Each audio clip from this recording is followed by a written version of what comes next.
what made you want to take on the story of the Three Musketeers? Just a sheer love of it. I loved the book when I was a kid. I loved chasing other children around in the playground with my stick, pretending to be a musketeer. I loved earlier versions of the movie, and I felt, the opportunity existed by using kind of the best in 21st century technology to kind of reinvent the tale and tell it again. Yeah. Okay, and did you have any ideas who you wanted to play the roles, or did you have a lot of auditions? No, very, very few auditions. I kind of locked onto actors that I was obsessed with and cast them in the movie. So I don't think really, there's not many people who actually read for the movie at all. It was a very unusual casting process because I either knew nearly everybody or knew about them. So I was obsessed with Orlando Bloom playing a villain. So he was the only person we went to for the Duke of Buckingham. Yeah. I'd known Matthew ever since I met him on the first episode of Spooks, and I'd wanted to work with him, and I felt his kind of glowering intensity that he had in Pride and Prejudice was awesome. His Mr. Darcy was amazing. So he was perfect for Athos. Ray was just a big, larger-than-life character who I knew, and I thought perfect for Porthos. And it kind of went down the line like that. I mean, everybody I thought was well-tailored to their roles. Yeah. And obviously it's very important for, the Three Musketeers to have the kind of unity.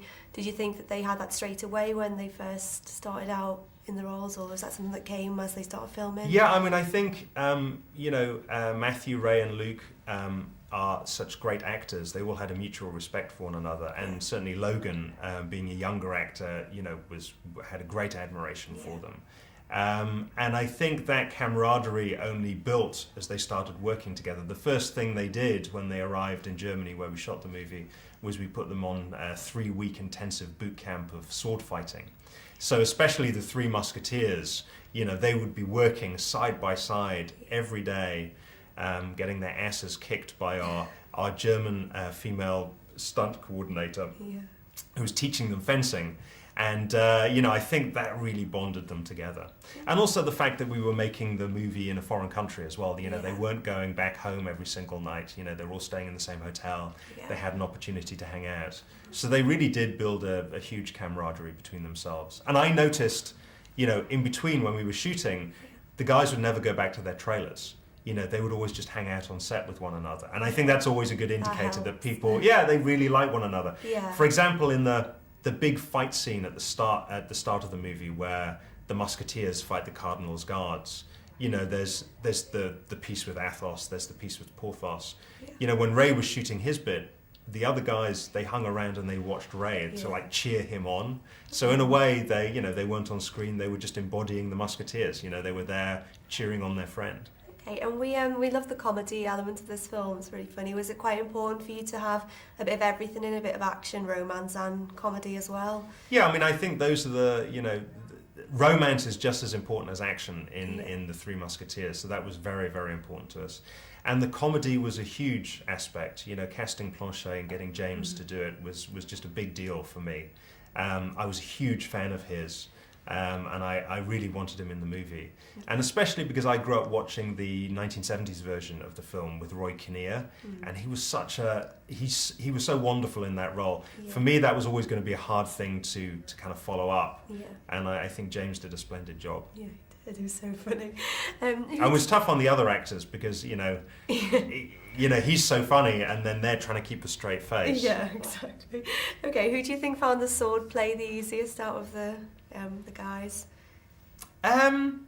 I would say Mads Mikkelsen, who plays Rochefort, found it the easiest. Oh, really? Well, because Mads was originally a ballet dancer, which he doesn't like you to know because it kind of takes away from his evil mystique. Yeah. But, ballet and dance and choreography, they go hand in hand. Yeah. So he was just a splendid swordsman. But all of the actors worked incredibly hard to deliver these fights. I mean, I think it's really one of the strengths of the movie is the action scenes. You really see it's the actors doing it. And when their swords collide and you get these sheets of sparks coming off it, I think an audience should know that that's not visual effects, that's all for real. And it's because these actors are fighting with real sharp metal blades that, when they collide at 100 miles an hour, that's what happens. You get sparks. Okay, and who out of Aramis and Athos, who do you think would win in a fight if they actually fought each other? I think Aramis would win just because he would probably wait until Porthos and Athos were drunk before he challenged them. That's Okay. And what was your favourite scene to shoot?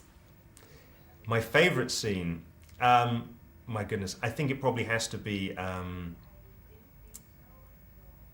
My favourite would be the fight between the Three Musketeers and the Cardinal Guards. It was the first thing we shot, and it's the classic scene from the book, where D'Artagnan has challenged the Three Musketeers to a duel, and before they can fight, the Cardinal Guards turn up, and the Musketeers and D'Artagnan are forced to fight on the same side.